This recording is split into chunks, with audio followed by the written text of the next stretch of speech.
LangeTwins Family Winery and Vineyards, located in Acampo, California, has embraced sustainability since the early 1970s, demonstrating its commitment through habitat restoration projects, the inclusion of energy-efficient design, and solar-powered technology in its state-of-the-art winery, as well as the engagement of local youth in hands-on environmental stewardship education.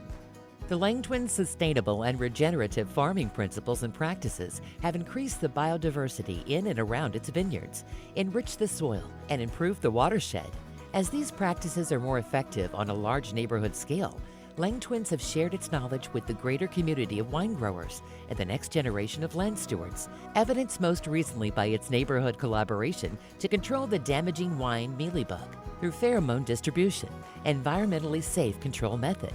LangeTwins fosters close relationships with its team that allow time for conversations about sustainability through activities such as book clubs, both planned and impromptu lunches, and attending sports games together.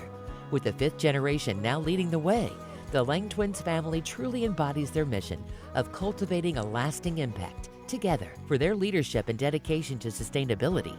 we celebrate LangeTwins Family Winery and Vineyards as recipients of the 2024 California Green Medal Sustainable Wine Growing Leader Award.